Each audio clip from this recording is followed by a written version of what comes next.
আজকে আমরা কথা বলবো ভিক্টরি উইথ অ্যাশ বা VWA প্ল্যাটফর্মের সাম্প্রতিক কিছু আপডেট নিয়ে। প্রচুর কথা শোনা যাচ্ছে, বিশেষ করে সোশ্যাল মিডিয়াতে, মানে অনেক রকম গুজব। তাই আমরা চেষ্টা করব সরাসরি যে তথ্যগুলো পাওয়া গেছে সেগুলো একটু খতিয়ে দেখতে।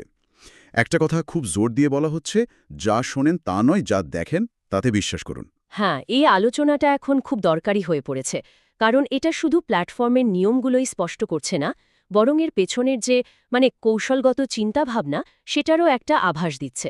আসুন দেখি এই আপডেটে ঠিক কোন বিষয়গুলো উঠে এসেছে। আচ্ছা, প্রথমেই যে বিষয়টা আসছে সেটা হলো সোশ্যাল মিডিয়ার গুজব আর কিছু ভুল ধারণা যেগুলো ছড়াচ্ছে। যেমন অনেকেই নাকি আচরণবিধি বা কোড অফ কন্ডাক্ট মানছেন না, VWA লিঙ্ক যেখানে সেখানে শেয়ার করছেন। ঠিক। এমনকি এটাও শোনা যাচ্ছে যে যোগ দিতে হলে নির্দিষ্ট কোনো ব্যক্তি বা গ্রুপের মাধ্যমেই আসতে হবে। হ্যাঁ, এটা একটা বড় ভুল ধারণা যেটা ছড়াচ্ছে। সূত্র বলছে এই ধারণাগুলো একদমই ঠিক না, এবং যিনি প্ল্যাটফর্মের প্রধান মানে সিইও, তার লক্ষ্যেরও এটা পরিপন্থী। তাই এই বাইরের হইচই থেকে দূরে থাকতে বলা হচ্ছে আর কি। একদম ঠিক পয়েন্ট। আর যোগদানের প্রক্রিয়াটা আসলে কেমন হওয়া উচিত সেটাও কিন্তু স্পষ্ট করা হয়েছে। বলা হচ্ছে এটা হওয়া উচিত সম্পূর্ণ ব্যক্তিগত আর পারস্পরিক। এখানে সংখ্যার কোনো খেলা নেই। সিইও কিন্তু কোয়ালিটির ওপর জোর দিচ্ছেন, কোয়ান্টিটির চেয়ে ভালো কমিউনিটি তৈরি করা। এখানে একটা ইন্টারেস্টিং জিনিস বলা হয়েছে কিন্তু, VWA নাকি শুধু একটা শেখার জায়গা নয়, এটা একটা ফিল্টারও। ফিল্টার? আচ্ছা। হ্যাঁ, যিনি এটা তৈরি করেছেন তিনি দেখতে চাইছেন কারা সাধারণ নিয়মকানুন, আচরণবিধি এগুলো ঠিকঠাক মানতে পারে। মনে হচ্ছে এটা ভবিষ্যতের জন্য একটা পরীক্ষা। কি বলেন? হ্যাঁ, আপনি ঠিক দিকে ইঙ্গিত করছেন। আর এখানেই আচরণবিধির গুরুত্বটা চলে আসছে। এই কোড অফ কন্ডাক্ট কিন্তু victorywithash.com ওয়েবসাইটে গেলেই নিচে পাওয়া যায়। আর সেখানে খুব পরিষ্কার করে বলা আছে কোনো সেলফ প্রমোশন বা সোশ্যাল মিডিয়াতে লিঙ্ক পোস্ট করা এগুলো চলবে না। একদম নিষেধ। একদম। আর যারা এই নিয়মগুলো মানছেন না, কোম্পানি কিন্তু তাদের দিকে নজর রাখছে।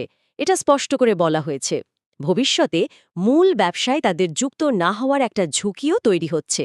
সুতরাং এটা শুধু নিয়ম নয়, এটা আসলে কোম্পানির কালচারের অংশ হয়ে উঠছে। কারা এই যাত্রার জন্য উপযুক্ত সেটা বোঝার একটা পথ আর কি। যারা এখনো যোগ দেননি বা ভাবছেন, তাদের জন্য একটা জরুরি তথ্য আছে। ও আচ্ছা, বলুন। সেটা হলো, প্ল্যাটফর্মের ভেতরে কিন্তু এখনো কোনো আসল কাজ, ধরুন ট্রেনিং বা অন্য কিছু, শুরুই হয়নি। আচ্ছা, তার মানে কেউ 2 সপ্তাহ আগে যোগ দিল বা কেউ এখনো না দিল, সবাই কিন্তু একই লাইনে দাঁড়িয়ে, কেউ পিছিয়ে নেই। এটা একটা বড় রিলিফ অনেকের জন্য। হ্যাঁ, আর এটাও বলা হয়েছে যে যারা বিশ্বাসযোগ্য আর নিয়ম মেনে চলছেন, তাদের বাদ দেওয়ার কোনো প্রশ্নই ওঠে না। ঠিক।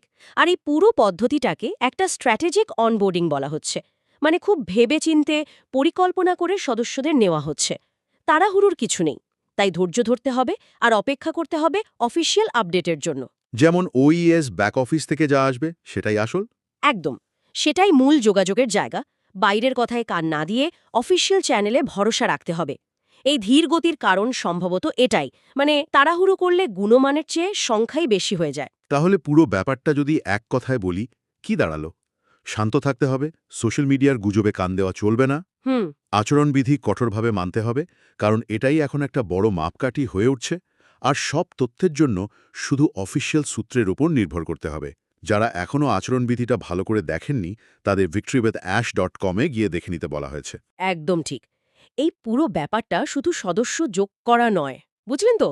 এটা একটা ডিসিপ্লিনড, সুশৃঙ্খল আর কোয়ালিটি কমিউনিটি তৈরির চেষ্টা। এখানে একটা বিষয় কিন্তু ভাবার মতো। বলুন।